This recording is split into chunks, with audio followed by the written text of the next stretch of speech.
आज का जो लेक्चर रहेगा वो रहेगा हमारा इम्यून सेल्स के ऊपर। बेसिकली नीट के अंदर उतना नहीं पढ़ना होता और यहाँ पर जो आपको बताया जा रहा है उसका नीट से कोई विशेष रूप से लेना देना नहीं है। हालांकि थोड़ा सा नॉलेज इंप्रूव हो सकता है उस चीज़ से, लेकिन ये नहीं कि डायरेक्टली जो चीज़ें आपको यहाँ पर बताई जा रही है सारी की सारी चीज़ें आपको नीट के लिए पढ़नी है। बेसिकली बच्चों यहाँ पे हम लोग यदि WBCS की बात करें तो हमें पता है वैसे तो कि WBC कितने कितने टाइप की हो सकती है, जैसे कि monocyte, lymphocyte, acidophil, basophil, neutrophils, है ना, ये तो हम लोग पढ़ते ही हैं।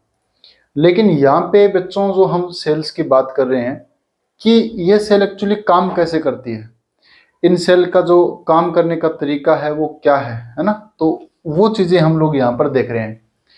देखो बच्चों, सबसे पहले हम लोग यहाँ पर बात करते हैं, एक डेंड्राइटिक सेल हमें दिख रही है ना, इसके छोटे छोटे आप देख रहे हो ये प्रोसेस निकले हुए हैं।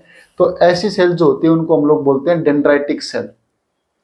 बच्चों ये सेल जो होती है वो एंटीजन प्रेजेंटिंग सेल होती है। हालांकि हम लोग बात करेंगे कि एंटीजन प्रेजेंटिंग सेल होती क्या है।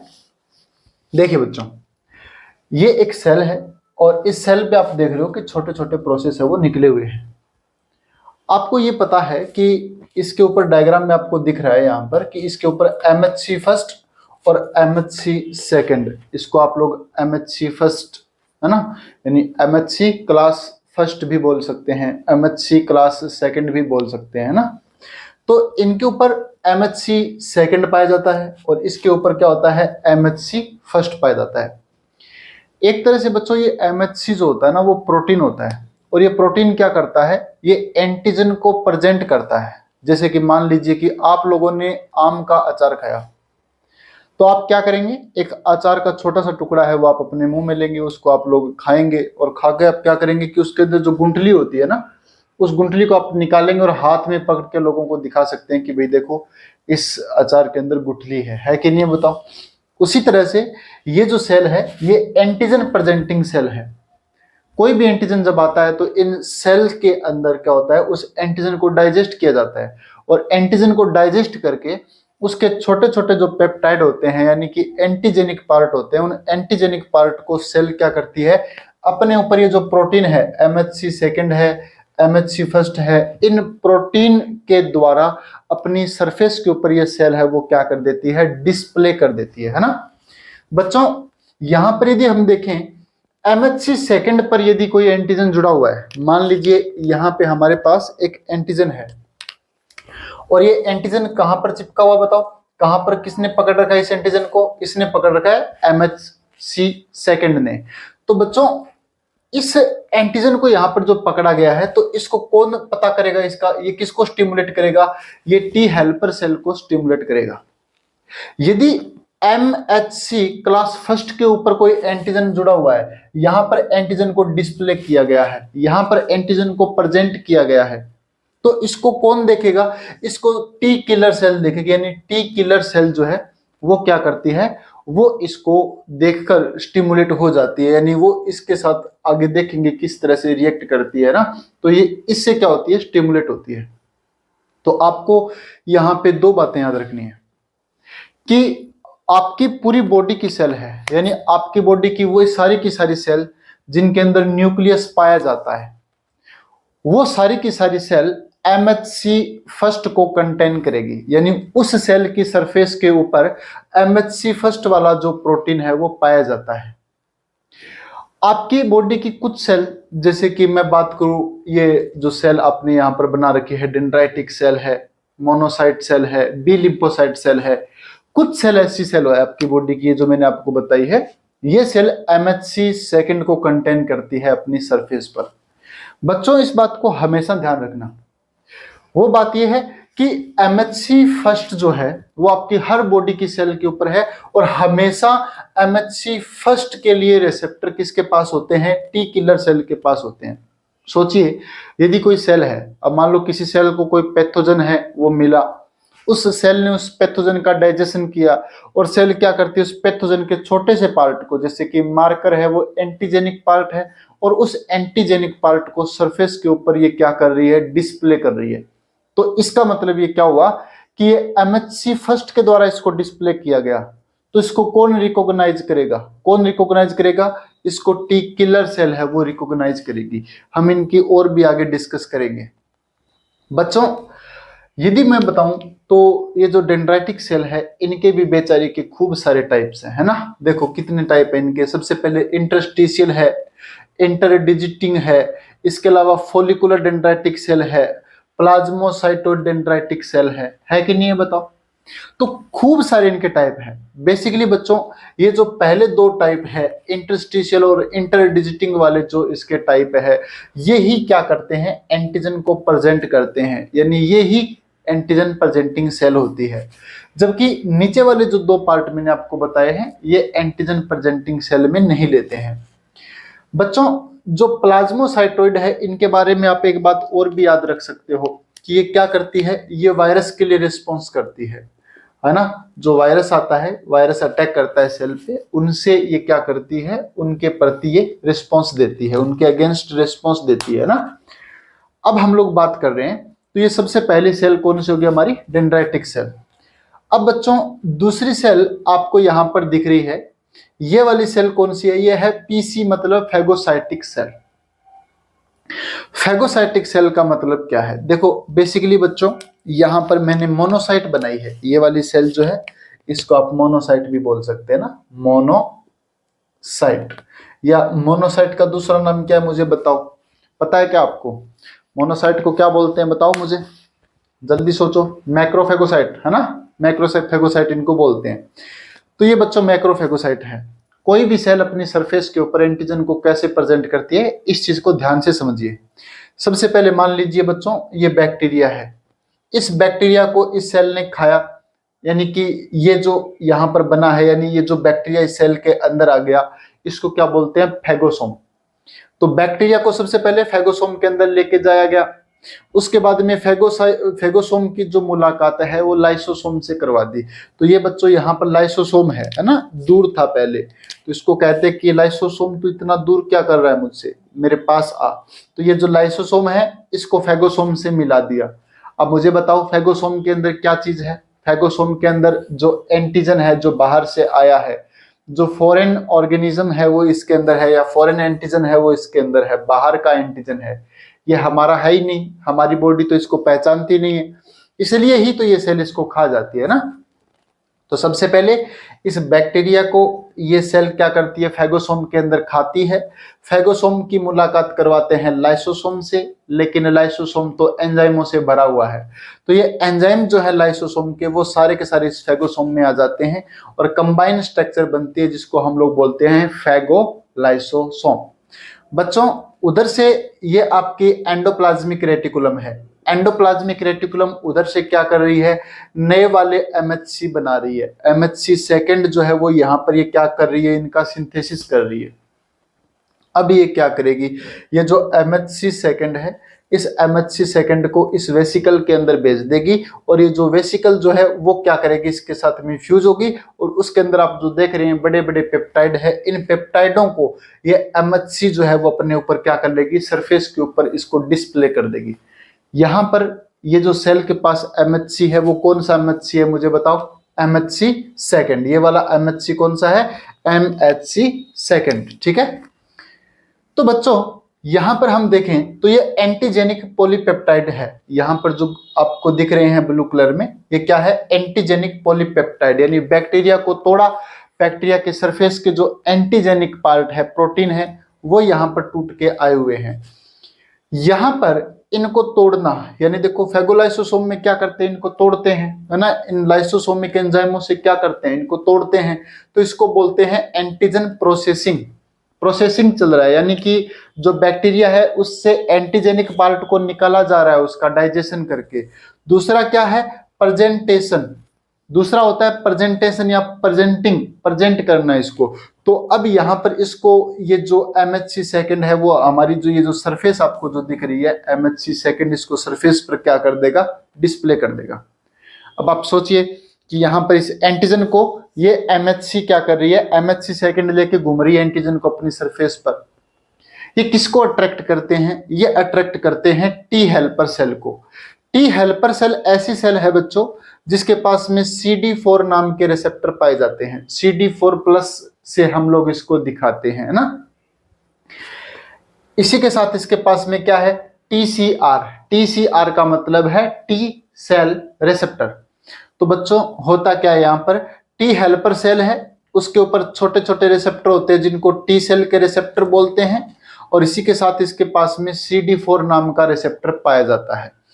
अब होगा क्या, ये यहां से गुजर रही थी, इसने देखा कि भाई इसकी सरफेस के ऊपर तो एंटीजन डिस्प्ले हो रहा है, और एंटीजन के डिस्प्ले होने का मतलब बच्चों यहाँ पर इसके अंदर कोई इन्फेक्शन हो चुका है। अब ये इसको क्या करती है, अब इसको ये रिकॉग्नाइज करती है, यहाँ पर TCR और CD4 दोनों जो है वो इसको क्या करते हैं, रिकॉग्नाइज करते हैं, जिससे टी हेल्पर सेल जो है वो क्या हो जाएगी बच्चों, स्टिमुलेट हो जाएगी। तो इस एंटीजन से और इस MHC से ये दोनों इंटरेक्ट करते हैं, और यहाँ पर टी हेल्पर सेल है वो क्या हो गई, एक्टिवेट हो गई। ठीक है, चलिए अब हम लोग इसके बाद में जो सेल का डिस्कस करने जा रहे हैं बच्चों, वो डिस्कस करने जा रहे हैं नेचुरल किलर सेल का। आपने इतना तो पढ़ा ही है ना कि नेचुरल किलर सेल क्या करती है। कोई पैथोजन होता है या कोई मान लो ऐसी सेल है हमारी जो वायरस से इन्फेक्टेड हो चुकी है, तो नेचुरल किलर सेल क्या करती है, नेचुरल किलर सेल उस वायरल इन्फेक्टेड सेल को मारने का काम करती है। कैसे मारती है, उसकी सरफेस पर वो परफोरिन का सिक्रेशन कर देती है, और परफोरिन के कारण जो सेल है वो क्या हो जाती है, मर जाती है। उसकी जो सरफेस है, सेल की सरफेस है, उस पर पोर बन जाते हैं। इस प्रोसेस को थोड़ा सा समझ लेते हैं बच्चों।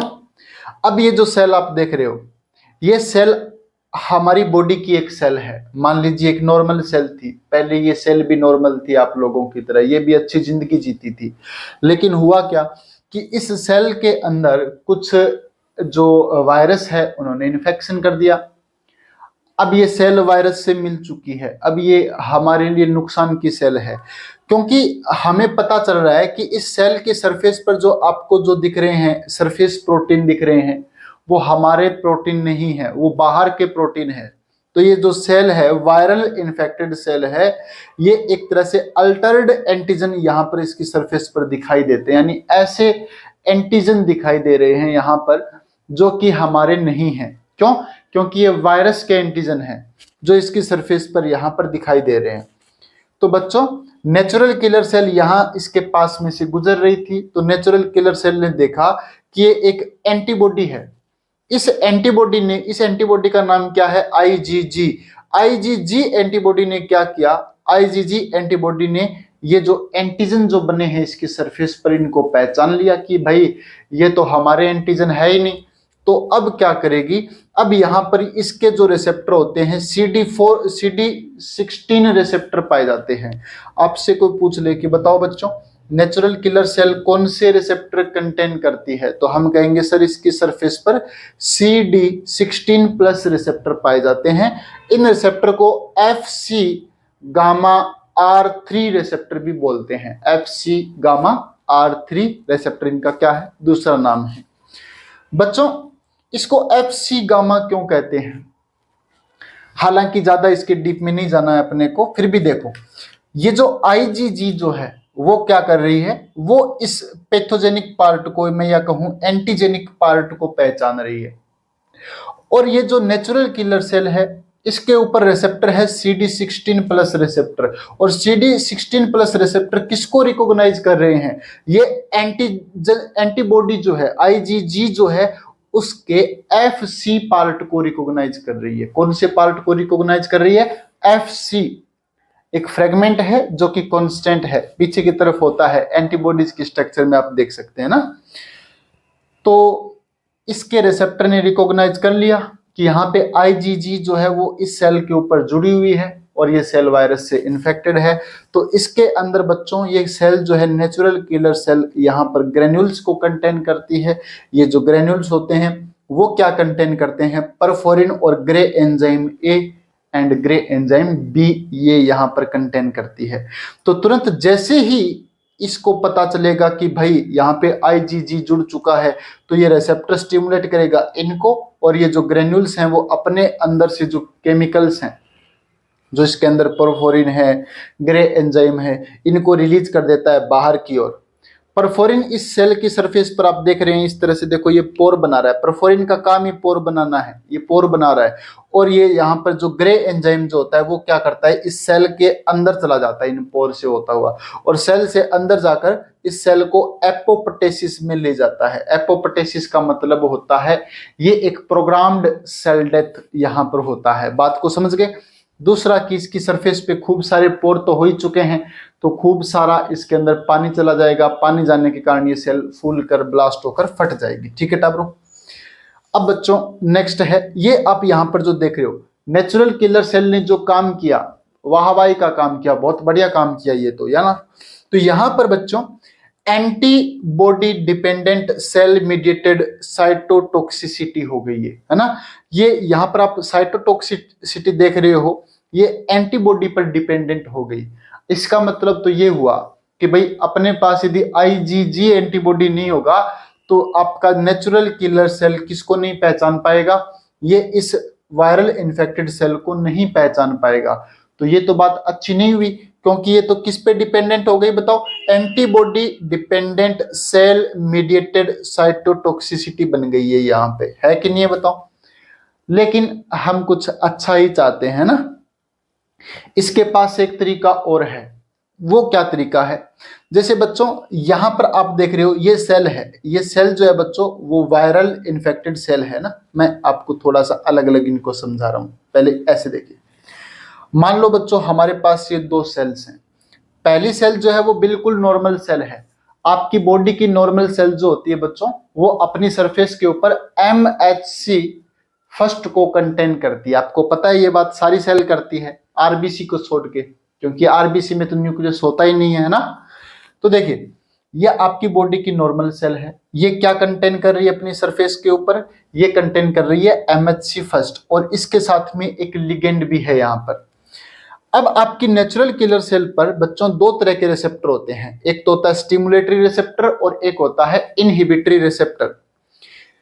स्टिमुलेटरी रिसेप्टर लिगेंड के साथ जुड़ता है और इनहिबिटरी रिसेप्टर है वो MHC के साथ जुड़ता है, MHC फर्स्ट के साथ जुड़ता है।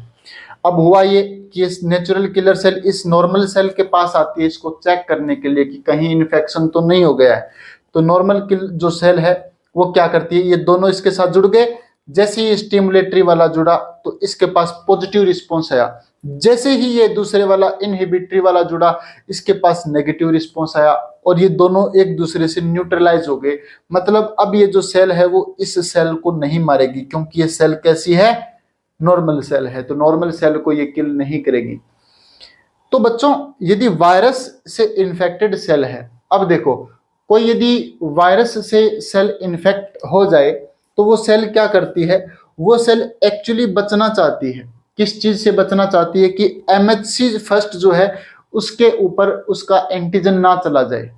तो वायरस इन्फेक्टेड सेल जो है वो क्या करती है, वो इसके ऊपर MHC फर्स्ट को क्या कर देती है, स्लो डाउन कर देती है। यानी इसको एक तरह से देखा जाए MHC फर्स्ट को इसकी सरफेस पे नहीं आने देती है। तो वायरस से इन्फेक्टेड सेल है वो MHC फर्स्ट को अपनी सरफेस के ऊपर नहीं आने देती है। MHC फर्स्ट इसकी सरफेस के ऊपर नहीं आएगा तो ऐसी कंडीशन में क्या होगा, नेचुरल किलर सेल इसके पास आएगी। नेचुरल किलर सेल पहले स्टिमुलेटरी वाला L के साथ लिगेंड के साथ अटैच हुआ तो पॉजिटिव रिस्पॉन्स गया, लेकिन दूसरे वाला तो अटैच हुआ ही नहीं। इसका मतलब इसके पास में MHC फर्स्ट नहीं है, और MHC फर्स्ट नहीं है मतलब ये सेल बदल चुकी है ना। अब ये वो सेल नहीं रही, पुराने वाली सेल नहीं रही। तो ऐसी कंडीशन में नेचुरल किलर सेल जो है उसका स्टिमुलेटरी रिस्पॉन्स है वो एक्टिव हो जाएगा, जबकि जो इनहिबिटरी वाला रिस्पॉन्स है वो आ ही नहीं पाएगा। तो ये सेल जो है वो स्टिमुलेट हो जाएगी और स्टिमुलेट होकर किल कर देगी किसको, वायरस से इन्फेक्टेड सेल को।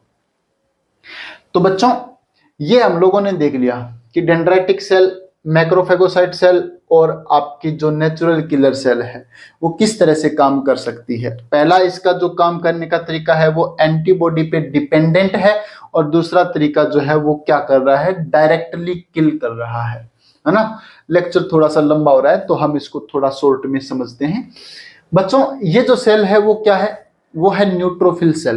न्यूट्रोफिल सेल को पॉलीमॉर्फोन्यूक्लियर सेल भी बोलते हैं, तो आपको पता ही है, छोटी छोटी बातें तो आपको पता ही होती है। इसके सरफेस पर क्या पाए जाते हैं, ग्रेन्यूल्स पाए जाते हैं बच्चों।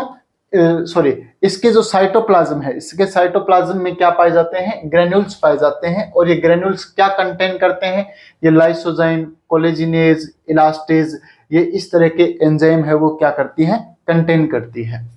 बच्चों जब कोई भी पैथोजन आपकी बॉडी में आता है तो कॉम्प्लीमेंट्री प्रोटीन जैसे कि C3b है, वो क्या कर लेता है, उस पैथोजन को इस तरह से कोट कर लेता है, पैथोजन के ऊपर कवर बना लेता है। ये देखो C3b है, वो इस पैथोजन के ऊपर सरफेस के ऊपर आकर चिपक गए। दूसरा क्या होता है कि IgG एंटीबॉडी जो है वो भी पैथोजन को रिकॉग्नाइज कर लेती है और पैथोजन की सरफेस पर चिपक जाती है। इससे क्या होता है, इससे बच्चों आपकी जो न्यूट्रोफिल सेल है बेसिकली इस सेल के ऊपर, क्योंकि देखो ये सेल जो है वो एक फेगोसाइटिक सेल है, इसके ऊपर दो तरह के रिसेप्टर होते हैं। एक तो होता है C3b रिसेप्टर जो इस C3b को रिकॉग्नाइज करता है, और दूसरा रिसेप्टर कौन है इसके पास में, FC रिसेप्टर है। FC रिसेप्टर किसको रिकॉग्नाइज करता है, ये FC पार्ट ऑफ IgG को रिकॉग्नाइज करता है। FC तो समझते हो ना, IgG एक एंटीबॉडी है, उसके जस्ट पीछे का जो पार्ट है एंटीबॉडी का वो कौन सा है, FC पार्ट, उसको ये क्या करता है, रिसेप्टर FC रिसेप्टर रिकॉग्नाइज करता है। तो जैसे ही कोई बाहर का पैथोजन आया तो वो C3b से कोटेड हो जाता है, इसके अलावा IgG भी उसकी सरफेस पे चिपक जाती है। इन दोनों के लिए रिसेप्टर इसके पास में पाए जाते हैं, जिसके कारण ये एक दूसरे को अट्रैक्ट करते हैं और ये इसको क्या कर लेती है, पैथोजन को इस तरह से खा जाती है। ठीक है ना, कैसे खाती है बताओ मुझे, इस तरह से खा जाती है। ठीक है, चलो अब आगे बढ़ते हैं बच्चों।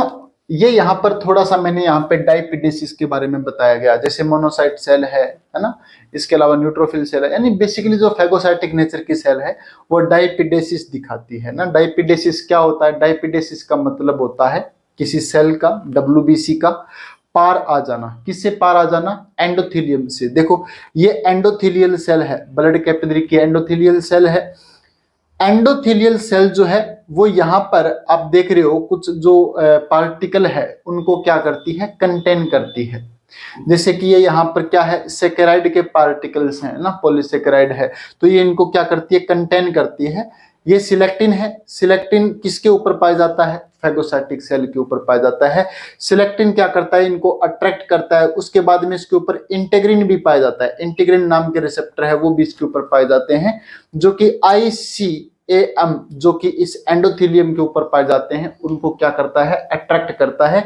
और इन्हीं अट्रैक्शन के कारण आगे एक कॉम्प्लेक्स प्रोसेस है, जिससे क्या होता है कि ये जो आप देख रहे हैं सेल है वो क्या करती है, कैपिलरीज को पार करती है, और पार करके ये कहाँ पे आ जाती है, ये ल्यूकोसाइट है वो आ गई यहाँ पर टिश्यू के अंदर। बात को समझे कि नहीं समझे, तो आप बस इतना याद रखो कि यहाँ पर डाइपिडेसिस में बेसिकली कौन कौन से प्रोटीन काम में आ सकते हैं। तो यहाँ पर आप देख रहे हैं सिलेक्टिन है, इंटीग्रिन है, ICAM है जो कि एंडोथेलियल सेल के ऊपर पाया जाता है। तो ऐसे कई सारे ये पार्टिकल है जो यहाँ पर क्या आते हैं, काम में आते हैं। ठीक है, चलो बच्चों अब हम लोग बात करते हैं ये वाली सेल। कोई पहचान रहा है क्या इस सेल को, ये कौन सी सेल है, ये है एक तरह से E4, कौन सी सेल, E4 इयोसिनोफिल सेल है ना, एसिडोफिल सेल। एसिडोफिल सेल जो होती है बच्चों, उसके अंदर भी आप देख रहे हैं इस तरह से ग्रेन्यूल्स हैं, इन ग्रेन्यूल्स के अंदर एंजाइम है। बेसिकली कोई बाहर का आके आपकी बॉडी में रह रहा है, बाहर का मतलब कौन, बाहर का मतलब किसी दूसरे की आत्मा रह रही है ना, ऐसे रहता है कभी, मुझे नहीं पता। चलो देखते हैं, आत्मा की तो बात नहीं कर सकते हम यहाँ पर, लेकिन हम लोग बाहर का कोई पैथोजन है, या मैं कहूँ पैथोजन तो ना कहूँ, मैं यहाँ पे इसको हेलमंथीज कहूँ कि बाहर के कोई कीड़े हैं। जैसे कि मान लीजिए डायरेक्टली एग्जांपल लेते हैं एस्केरिस का, आपकी बॉडी में एस्केरिस रह रहा है, एस्केरिस रह रहा है, तो यहाँ पर ये क्या है, ये एक इयोसिनोफिल सेल है, इसके ऊपर रिसेप्टर है, वो इस एस्केरिस को रिकॉग्नाइज कर लेते हैं। जैसे रिकॉग्नाइज करते हैं तो इसके ऊपर एंजाइमों से भरी हुई ये ग्रेन्यूल्स हैं, वो यहाँ पर इनका डीग्रेनुलेशन हो जाता है, ये ग्रेन्यूल्स बाहर सरफेस पर आकर फट जाती है। इसके अंदर जो एंजाइम होते हैं वो क्या करते हैं, इसकी जो वॉल है, इस बाहर के पैरासाइट की जो वॉल है, दीवार है इसकी, उस वॉल को क्या कर देता है, ये इस तरह से डिस्ट्रॉय करने लग जाता है, ठीक है ना। देन यहां पर ये एसिडोफिल सेल है वो हो गए।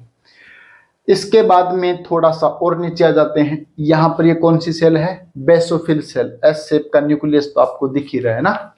कोई भी बच्चों एलर्जन है, आपको पता है जब एलर्जी होती है तो IgE की कंसंट्रेशन बढ़ जाती है। ये किसके FC फ्रेगमेंट को पहचान सकती है, ये IgE के FC फ्रेगमेंट को पहचान सकती है ना। तो देखो बेसोफिल सेल की सरफेस पर रिसेप्टर होते हैं जिनको FC रिसेप्टर कहते हैं, जो कि IgE के FC को पहचानते हैं। कोई भी बाहर से एलर्जन आया, एलर्जन जो है वो किसके साथ जुड़ेगा, IgE के साथ जुड़ेगा।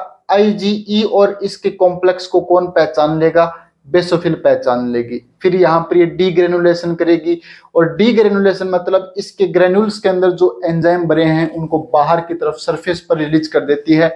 एंजाइमों में यहाँ पर क्या है, हिस्टामिन है, प्रोस्टाग्लैंडिन है, प्रोस्टासाइक्लिन है, ल्यूकोट्राइनेज है, इसके अलावा सेरोटोनिन है, ये आपको याद करने हैं। तो बच्चों ये यहाँ पर IgE मीडिएटेड हो गया है कि नहीं, बताओ। IgE जब तक नहीं होगा तब तक एलर्जी भी नहीं होगी यहाँ पे, तो है ना, ऐसा ऐसा फील हो रहा है हमें। चलो आगे बढ़ते हैं बच्चों। ये जो सेल आप देख रहे हो, नाम से पता लग रहा है ना, बी लिखा हुआ है बीच में, तो इसका मतलब तो ये बेसोफिल सेल है। बेसोफिल सेल के ऊपर बी सेल रिसेप्टर पाए जाते हैं जो कि IgM या फिर IgD से बने हुए होते हैं, है ना। ये MHC सेकंड को एक्सप्रेस करते हैं। मैंने आपको कहा था आपकी बॉडी में 3 तरह की सेल है, उसमें एक बी लिम्फोसाइट भी है जो MHC सेकंड को भी क्या करती है, एक्सप्रेस करती है। बच्चों यहां पर इसकी सरफेस पर जो पाए जाते हैं वो है एंटीबॉडीज एक्चुअली, जिनको बी सेल रिसेप्टर बोलते हैं, और ये एक एंटीजन प्रेजेंटिंग सेल है। अब देखो इस पर पाए जाते हैं MHC सेकंड। इसका मतलब मुझे बताओ कि कौन सी सेल को स्टिमुलेट करेगी, कौन सी सेल को बताएगी कि बॉडी में इंफेक्शन हो चुका है, बताओ मुझे, सोचो। चलो यहां पर ये टी सेल को बताएगी, क्योंकि MHC सेकंड हमेशा टी सेल को मोटिवेट करता है ना। चलो यहां पर बात करते हैं, लास्ट में बस पहुंच गए। अब बहुत बड़ा पड़ाव खत्म हो चुका है अपना ना। चलो बच्चों मान लीजिए यहां पर ये क्या है, वायरस से इन्फेक्टेड सेल है। तो टी किलर सेल कैसे काम करती है, जिसको टी साइटोटॉक्सिक सेल आप बोलते हो, टी किलर सेल बोलते हो प्यार से, तो वो सेल कैसे काम करती है। इस सेल को हम लोग CD8+ सेल भी बोलते हैं। इस सेल के अंदर भी आप देख रहे हो ग्रेन्यूल्स हैं, जिसके अंदर पोरफोरिन है, grey enzyme A and B इसके अंदर पाए जाते हैं।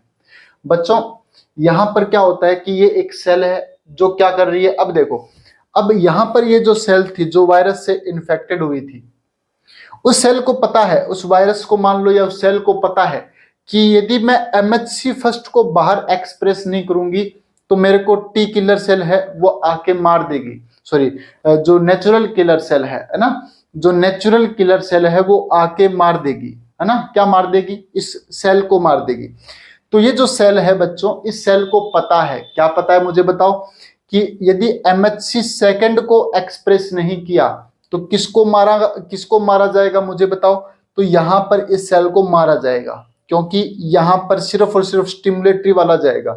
तो ये सेल किससे बचना चाहती है, ये सेल बचना चाहती है नेचुरल किलर सेल से। तो ये कैसे बचे नेचुरल किलर सेल से, तो इसने वायरस का इन्फेक्शन होते हुए भी अपनी 2 अंगुलियां दिखा दी। 2 अंगुलियां दिखाने का मतलब MHC फर्स्ट को एक्सप्रेस कर दिया, सेल ने धोखा दे दिया, है ना, इम्यून सिस्टम को। लेकिन अब MHC जो है वो तो अपनी आदत से मजबूर है, वो अपने अंदर से किसको निकालेगा, वो निकालेगा अपने अंदर से एंटीजन को, और एंटीजन को प्रेजेंट कर देगा कहां पर, अपने सरफेस के ऊपर। तो ये देखो ये एक वायरल इन्फेक्टेड सेल है और इसने एंटीजन को अपनी सरफेस पर क्या कर दिया, एक्सप्रेस कर दिया। तो अब इसको नेचुरल किलर सेल तो नहीं मारेगी, लेकिन ये जो सेल है, जो CD8+ सेल है, जिसको टी किलर सेल बोलते हैं, ये इसको जरूर पहचान जाएगी।